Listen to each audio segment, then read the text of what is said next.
saudara-saudaraku, para muda dan para anak, sahabat Kristus. Salam jumpa kembali dalam kasih Kristus. Senang bisa berjumpa dengan Bapak Ibu saudara-saudaraku sekalian, para muda dan para anak kembali. Hari ini kita akan merenungkan firman Tuhan dari dua bacaan ya. Yang pertama dari Kisah Rasul pasal 16 ayat 19 sampai 34. Lalu juga Lukas pasal 2 ayat 15 sampai 20. Saya tidak akan membacakan bacaan Alkitab ini, silahkan Bapak Ibu membacanya. Namun sebelumnya mari bersama-sama kita berdoa terlebih dahulu. Mari berdoa. Kami sangat bersyukur ya Bapa, karena Engkaulah yang memberikan kepada kami selalu kekuatan, kesehatan, hikmat, akal budi yang dari Engkau, sehingga dalam menapaki, mengisi hari-hari yang Tuhan sediakan, kami ingin semuanya itu berkenan di hadapan-Mu sebagai anak-anak Engkau. Ya Bapa, inilah kami. Bersabdalah, kami sudah siap untuk menerimanya. Di dalam nama Putra-Mu, Yesus Kristus, kami berdoa. Amin. Bapak Ibu sahabat Kristus, saudara-saudaraku sekalian, para muda dan para anak. Jangan ikut-ikutan gaduh ya. Gaduh itu Bapak Ibu, saudara-saudaraku sekalian, para muda dan para anak, dalam bahasa Sunda itu artinya ribut. Lebih jauh lagi, arti gaduh dalam KBBI artinya adalah ribut, rusuh, bercekcok, bercampur aduk, yang buruk dengan yang baik susah dibedakan lagi. Nah, dalam hidup, gaduh menunjukkan bahwa kita tak punya pendirian, mengikuti apa yang sedang tren saja. Padahal, sebagai umat Tuhan, kita diharapkan untuk selalu berpegang pada kehendak Tuhan ketika kita menjalankan kehidupan ini. Sementara ketika kita mengikuti kegaduhan, maka kita bisa menjadi orang yang tidak bertanggung jawab. Ikut-ikutan apa yang beredar saja di kehidupan kita. Lalu kita biarkan semuanya itu bercampur aduk dengan apa yang buruk nantinya. Ikut dalam kegaduhan di sekitar membuat kita menjadi orang yang suka menyebarkan cekcok sana-sini. Jadi selain kita membuat diri ini bercampur dengan yang buruk, kita pun dapat membuat ketidaknyamanan terjadi bagi diri kita dan orang di sekitar kita. Nah, bayangkanlah apa yang terjadi dengan Paulus dalam bacaan tadi. Paulus memberitakan firman Tuhan. Lalu ada orang-orang yang bertobat karena hal itu. Nah, para perempuan petenung merasa dirugikan karena ternyata cukup banyak pelanggannya yang menjadi Kristen, dan berarti mereka yang Kristen itu tak lagi datang kepada para perempuan petenung itu. Tentu pemasukan para petenung itu menjadi berkurang kan? Lalu para perempuan petenung itu membuat kegaduhan dengan menyebarkan isu. Kita tahu, Bapak Ibu, saudara-saudaraku, para muda dan para anak, bahwa kegaduhan itu memang disengaja. Paulus lalu dituduh mengacaukan kota dengan mengajarkan adat istiadat yang tak boleh dilakukan oleh masyarakat tersebut. Para perempuan petenung itu telah menyesatkan pikiran masyarakat agar berpihak pada yang tak benar, agar Paulus disingkirkan dan mereka yang telah menjadi Kristen kembali ke jalannya para petenung itu. Jadi, kalau para perempuan petenung itu, kita sudah tahu ya motifnya, yakni uang. Namun persoalannya di sini adalah bagaimana masyarakat kok bisa ikut dalam arus menyebarkan kebencian kepada Paulus. Jika kita memperhatikan, maka kita mengetahui bahwa masyarakat yang ikut kegaduhan itu adalah mereka yang tak menggunakan akal sehatnya dengan sungguh-sungguh, sehingga mudah ikut-ikutan. Sayang sekali, akibat mudahnya ikut-ikutan, seseorang yang tak bersalah seperti Paulus hari itu dilucuti dan disiksa lalu dipenjarakan. Kita sebagai anggota masyarakat dapat belajar dari apa yang terjadi di atas. Marilah kita hindarkan diri dari sekedar ikut-ikutan yang akan sangat memberi pengaruh pada kesengsaraan diri dan bahkan juga orang lain ya.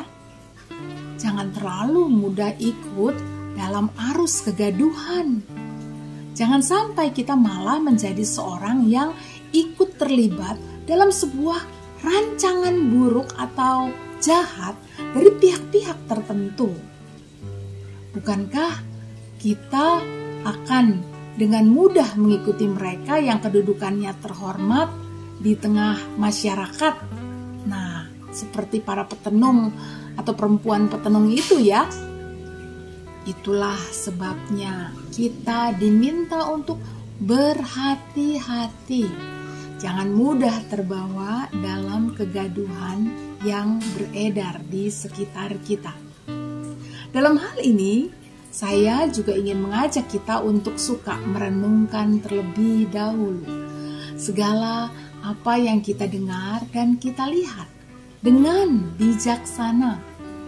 Kita dapat mencontoh Maria, Ibu Yesus. Maria memang telah diberitahu oleh malaikat bahwa ia akan mengandung dari Roh Allah. Dalam benak Maria, ada banyak yang terselubung, yang tak harus ternyata segera diumbar-umbar, tidak harus.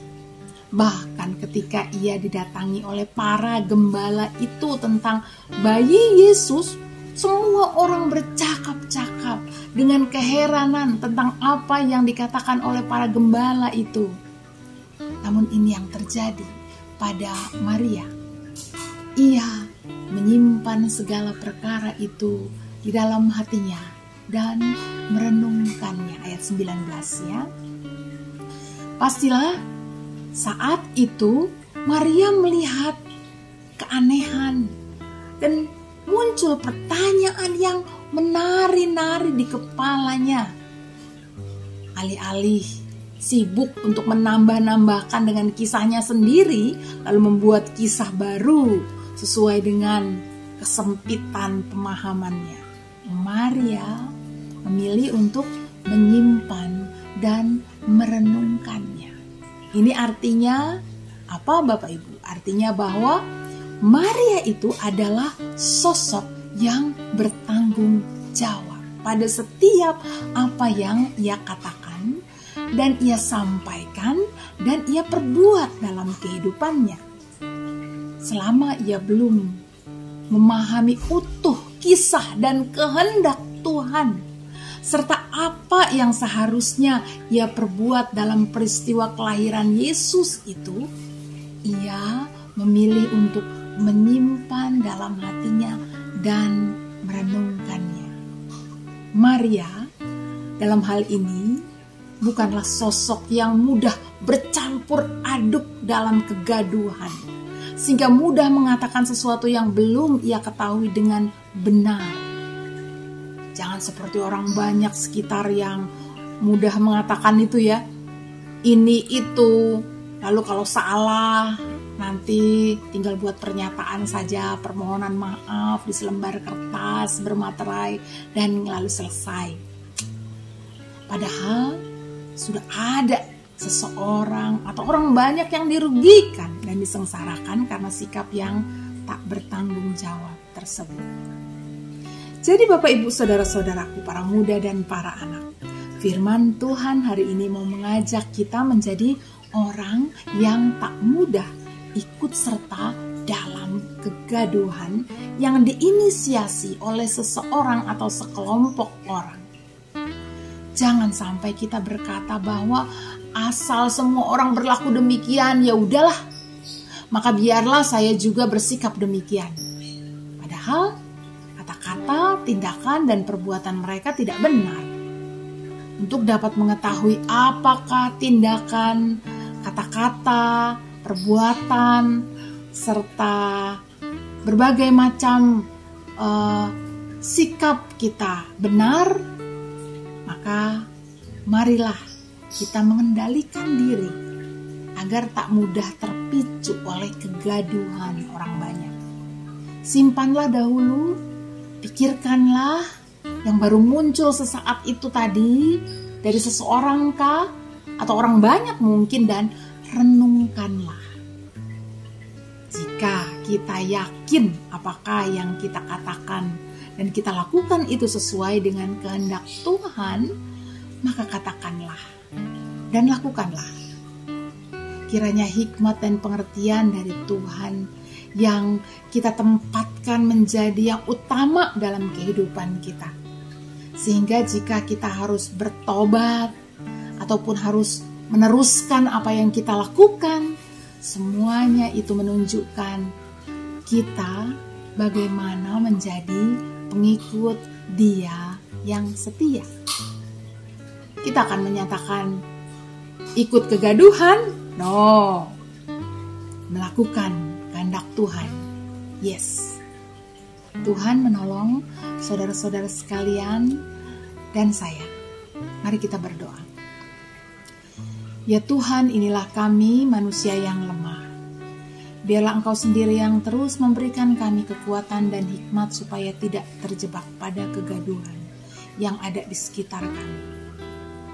Hikmat dan pengertian-Mu kami butuhkan. Hadirlah selalu. Kami berdoa mohon di dalam nama Putra-Mu Tuhan Yesus Kristus. Amin. Sampai berjumpa saudara-saudaraku sekalian. Tuhan memberkati.